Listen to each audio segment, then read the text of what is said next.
Hi, and welcome to the channel, everybody. It's great to have you guys here. We're going to be doing a pretty long beginner's guide. That's what this video is going to be. We're going to be talking about Disgaea RPG and giving you guys a complete beginner's guide by yours truly. Well, pretty much a, more in-depth look at everything that you guys need to be looking at. So this video might be a little lengthy. It might be a little bit longer than usual, but I am going to be going over pretty much every aspect in this game. By the way, if you guys have not subbed yet, go ahead and sub, baby. We're almost at 1,000 subscribers, which is freaking insane. Let's keep pushing for it. Let's keep getting it. Stuff like that. So any support means the world. So let's go ahead and talk about Disgaea RPG from the very home screen. All right, we're going to just talk about literally everything. So here's your gift box. You grab your gifts here. And this is going to be very broad, right? This is going to be very broad. You grab your gifts. This is where you grab your nether crystals from your missions. There you go. First thing. You got, where you enter your codes for serial codes. You go to other, wherever I do those videos talking about the serial codes, this is where you enter them. We got the friends list. You could send your friends sardines. You want to do that, which is nice. You claim them as well. You get more points and you give them just like that. Very easy. Just kind of, I know, I'm sorry that this is, I'm trying to bless through it. Here's your missions tab. You want to make sure to do your, do as many missions as you possibly can, basically every day, guys, stuff like that. So, but from like the whole menu, I feel like that's like the most important stuff that you're actually gonna have to be clicking on. You have Raspberry's homework. If you guys have not done this yet, obviously this is just more like the tutorial stuff. So make sure to go ahead and do that to get more nether quartz. Here is all the in-game notices that they have, and they kind of, I guess, take you to where they go. Right here, let's go ahead and talk about the shop. Perfect. So Rose and Queen shop. This is where you purchase quartz. Obviously, any gacha game, this is where the quartz purchasing screen is. So that's how that's there. Over here, you have items. Obviously, if you're a whale, you could be buying the rainbow printies. I would not suggest buying that. Besides, I wouldn't actually suggest any of that. You want to do HL. You just want to buy this stuff. I would not use nether quartz to be purchasing much unless you're buying, because obviously, this is nice, but it's not stuff that you necessarily need. I haven't used it. Here is your challenge lottery. You get a lottery draw every day. You could sell. This is where you could purchase equipment. You obviously want to get your customer rank up real quick, so that's what we're going to do next. We're going to go to the Dark Assembly. there's nothing else here. It's just items, quartz, and equipment, and challenge lottery. Over here, we have Dark Assembly. This is a big important thing to do throughout your playthroughs. Basically, what you want to do here is you want to keep doing increase RQ shop customer rank, and that's probably going to be your #1 priority. Down here, you probably have more stuff. You have the B gems, like the different type of backgrounds. You got BGMs, you got higher app wanted, which is more AP. So I'll probably say higher AP and increase RQ shop are probably gonna be the ones that you guys want the most of. This is nothing. More party style unless you're a whale, you don't really need it. Times 2 experience, only use that if like you're down bad and you really need experience. Over here, and there's just kind of different things here and there that if you personally want those things, you could grab them, but you don't necessarily need to, right? So that's just one way of looking at the Dark Assembly. And obviously over time that will get updated. Let's go ahead and talk about Memory Shop here. Memory Shop is going to be pretty much just just going over the literal memories. I think you could just kind of rewatch everything. Yeah, not really much going on here. You don't have to rewatch it if you don't want to. It's just there if you want to get back on the story. Like, let's say you skipped all of the story like me and you want to go back and watch it, you can. Over here we have the character episodes. So character episodes are kind of cool. You could obtain some extra crystals here. Just basically come grab them, and it's based off level. So the higher the level, once you get to level 1,000, you unlock the last tier. And those are just kind of like little situations where you get to know the character a bit more. So that's basically what that is. It's not, I just kind of skip it. I'm here for, it's cute, but like honestly, I'm here to grab my rewards and get the heck out of here. But that's pretty much what this is. Just more ways of grabbing quartz. So that is that. Obviously, Netherworld history, which is just a little horror event so far. I have not really done much of this, but it is what it is. Over here, we have the event story. Same deal. You could go back and read it if you want to, but that pretty much takes care of all the the dates change. Perfect. This is actually good. because that way we could actually go over the gates in more depth. What?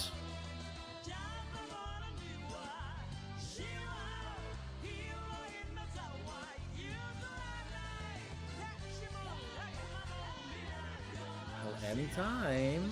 Are we really under maintenance? No, we're not.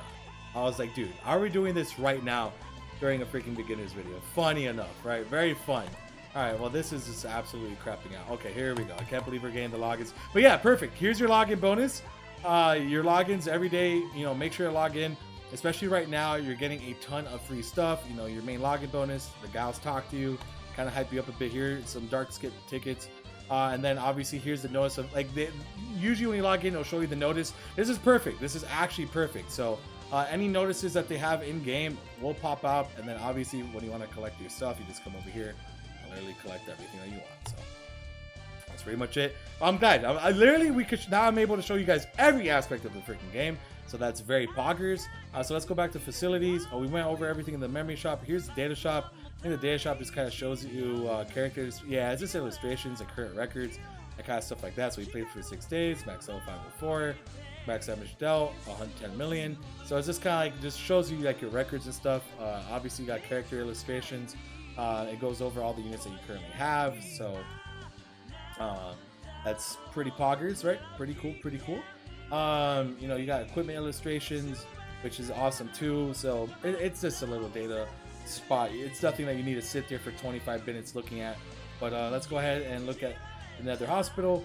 Here it's you get rewards from basically dying. So the more you die, which is good, the more rewards you get. So you get like HL. There's a legendary muscle item at the end of all this. So you know, that's what you basically do here. You can do a doping roulette. Basically, it gives you some extra AP. So you want to do this as like every day. Because getting more AP is annoying, and we just got, how much is that? Yeah, there we go. So now we got some more AP, nice. So you could do that. I don't know if that's, is that once a day? Let me just double check. I think that's just once a day. I'm pretty sure it's once. Yeah, every 8 hours, cool. Every 8 hours, so. That's nice. So, okay, that's pretty much going, that we went over all the facilities, what you do there. Over here we have the shop. So, we were going over the shop, what am I doing? Summons. Now we're going to talk about summoning. We're going to talk about summoning rates and stuff like that. No, the game does not have a pity yet. JP does have a pity, but Global has not gotten the pity just yet. You do get a free single every day, so we are going to go ahead and do that. I think a couple times a month you do get a free multi, but we haven't hit that point yet. So you do get a free summon. It's a free single. You could get a 4-star character if you're lucky. I have not gotten lucky off that, but yeah, here are all the banners. Basically, I see that they switched it around, so now when you summon, you see that first. But yeah, this is basically the summoning. There's a lot of paid banners in Disgaea RPG, so you spend a couple bucks and you're able to get guaranteed 4-star characters off these banners and kind of different things like that. So in that regard, it's pretty nice for the most part. So that is basically it. It's 3% rates for 4-star characters. And it's a little bit on the low end, but that's pretty gacha standard. Here are the banners. Typically, it's a lot of units on one banner. You guys know gacha gaming stuff, right? But that's pretty much it. That covers pretty much all the summoning. Pity system will come later. Here is the party system. We're gonna go again. We're going over literally everything. We have the party one. You could do a couple parties. You could do up to 5, so that way you could kind of mess around with it. Here's a little monster party. I haven't even been able to start farming them yet. So, because I'm still working on my main team, so this is my main team.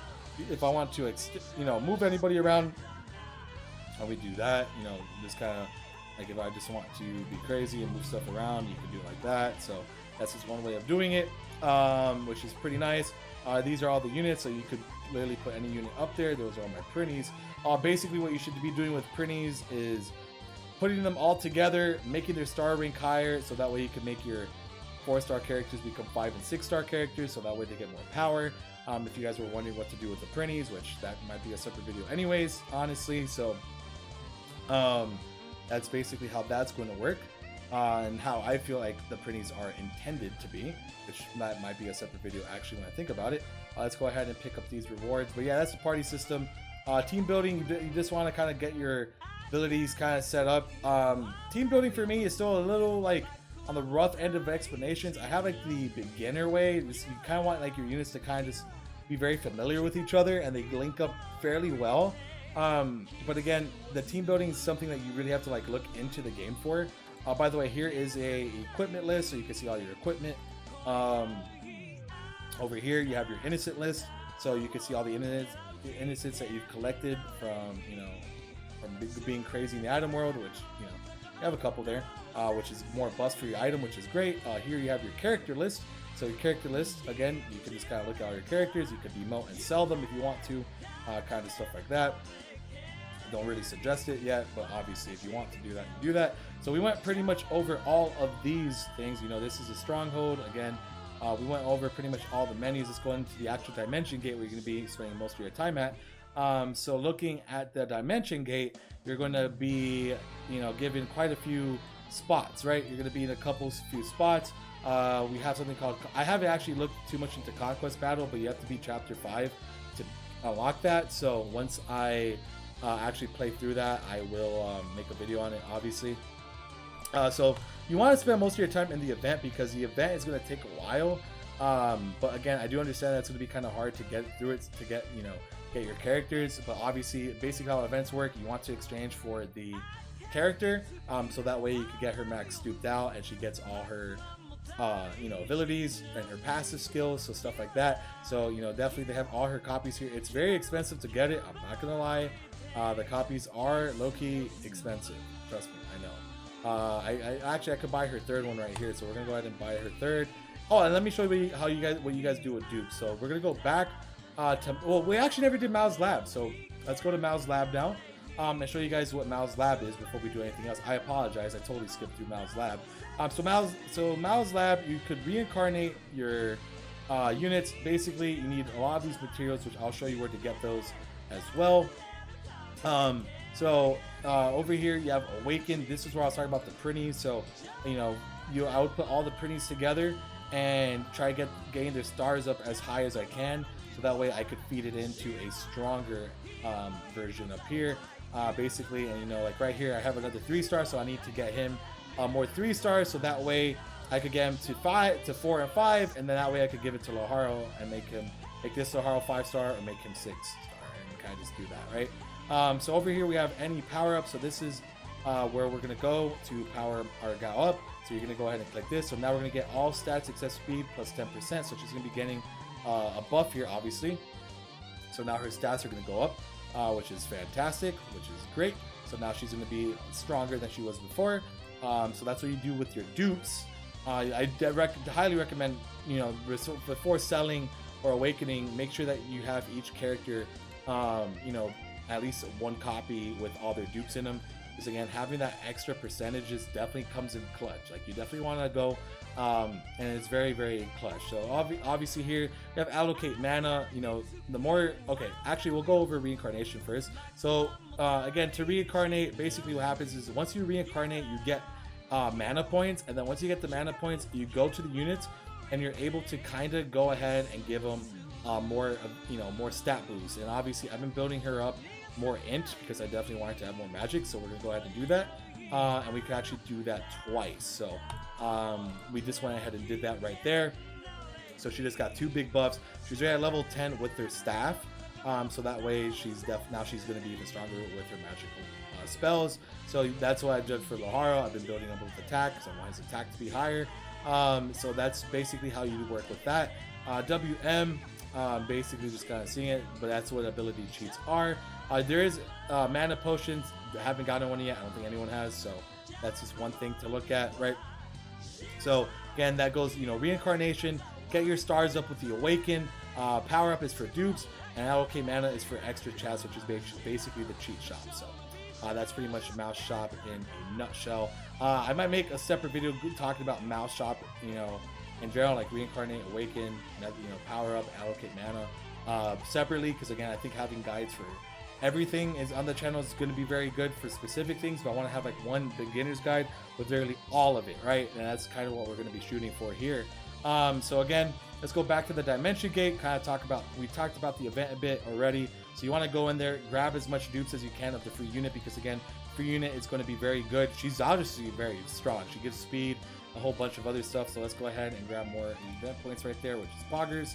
The missions do give you a lot of event points. That's how you honestly get more. It's a pain, but yes, that's how you do it. So that is the event tab. Obviously, main story, not much to explain. You just want to go through the main story. The stronger you get, the farther you go, the harder it gets personally. So we're almost at the final one. For me, I think main story episode 6 might be close to the last one, because that's like, oh, that's the last one for the mission anyways. So main story, not much to talk about besides that, right? Actually, why did I leave it? Let's go ahead and jump back in there. All right, sorry about that. I apologize for being a dork of Morcus. Let's go ahead and look at the Netherworld history. Again, you're just kind of playing for through the first series. I think this is pretty cool. So you kind of just play through all the different series in Disgaea. I think that's pretty nice. Kind of like, you know, get a understanding of the story more. If you guys have not played the games, it's a great way of getting to know the characters that you're summoning for. Over here we have Dark Gates, where you're going to be spending a long amount of time. Like I mentioned, we're going to be doing EXP. So we're just going to go ahead and grab a character here. I'm going to use one skip ticket, kind of to show you guys, because honestly I don't have a whole lot of more. I kind of need more skip tickets low key, and I'd rather use them when like my units are like at level 1. But yeah, pretty much this is where you go to get your characters leveled up, right? Fastest way to get it up. You want it, the higher you go, the better. You basically want to go as high as you possibly can, and just kind of keep completing it. Once I get all my characters, you know, to 600, I think I could beat times 5. And what's gonna help with the skip tickets, it's being able to skip through that and kind of just being able to blast through all the experience, right? So that way when they're at level 1, it's going to be a lot easier to skip all the way to like level 400 again. So that's basically how that pretty much is going to how that works and how you should do it. But yeah, this is like the experience. You could do the, you know, the Dark Assembly and make it, you know, more XP, but again, that only do that if you're like down bad. I wouldn't necessarily do that if like you are, you know, in a predicament with like points and stuff. So obviously only do it if you really need to. This is the HL gate. If you want to get a lot of monies, definitely just do the same thing. You just want to come here every day. This is the best way of grinding money. You get 3 chances every single day. You do get a key. You can unlock it, do it another time, so it's very good. You definitely want to get as much HL as possible, so that way you can do more reincarnations, stuff like that, because the reincarnations end up costing a pretty penny. So just gotta keep that one in mind. Over here we have like the material gate. Basically this is where you grab, you know, more items for awakening and reincarnating, which is what I'm gonna have to be doing very soon. At a certain point you need level 2, so it does get a little bit more tricky getting your units up. Obviously it's a gacha game, so you have to grind, but this is where you get it. And obviously monsters also have their own, so you have to get the monster one too, these are the monster stages. So that's basically, you get these gems to reincarnate your units, and that is basically the best way of doing so, right? And then, you know, we do have 5 gate keys, which again, you use the gate keys to unlock something that you've already done a couple times. So that's how you do that. All right, that's how you do that one. So let's go ahead and talk about Item World. Item World is not that complex and crazy as like it makes it seem in the game. You click on an item, you go into it, and you start leveling up. It's as easy as that. Most easiest thing that you could do. Like, look, we'll do Sturdy Eggshell. This is a team we're gonna rock. And let's go ahead and just kind of show this off here. And it's not that hard at all. Basically, what you're gonna do is you're gonna click Auto, and you're gonna click Skip Animations. So you're gonna do Auto Advance. You're gonna come here, skip animations, and just literally sit and watch these units destroy everything. Once your units get to a level where they could do this, this is Item World grinding. It's the most easiest, mind-numbing thing that you could possibly do. You leave your blue stacks on, you walk away, and you just forget about it. I mean, obviously when there's innocence, like, you have to come back and check every so often for innocence. That's why you have auto subdue tickets, but I haven't actually gotten any auto subdue tickets yet, so kind of just keep that in mind. I don't think like a whole lot of people have gotten auto subdue tickets, so just be a little cautious about that specifically. But other than that, just come back and forth and kind of just, you know, check it out. But this is literally it. This is the entire thing. So I'm gonna take off the auto advance, so that way we could just kind of leave here and go talk about other things. But I think for the most part we've covered everything that you guys are going to need to know for your journey through Disgaea RPG, right? I feel like that's yeah, and so and then you see, you know, you get your level up and kind of stuff like that. But yeah, I feel like we've covered everything for the most part. I don't think I personally missed anything. I mean, if I did, let me know in the comments. But I'm not gonna go over this mode just yet. Again, this is going to be a different video to kind of talk about Conquest Battle. But yeah, that is primarily obviously Overlord's Tau as well. Oh no, so episode 7. So we need to be episode 7, which we're almost there. We're at episode 6. I just need to get my units a little stronger, and I'll be able to get through it. So there's enough content in the game to keep you busy, and there's always going to be new events to grind and main story. So you will be busy for the most part. So that's pretty much everything I want to cover in today's video for this beginner's guide. Again, I will have a more in-depth look at certain things like Mao's lab and stuff like that. I'll probably go into a bit more depth on. But for the most part, that is pretty much everything I want to cover in today's video. So if you guys enjoyed, make sure to hit that like and subscribe button for all your Disgaea RPG gaming news and content. If there's anything I missed from any other players, definitely let me know in the comments below how you guys feel and just kind of stuff like that. So, and I will see you guys for the next Disgaea RPG video. Take care and peace out.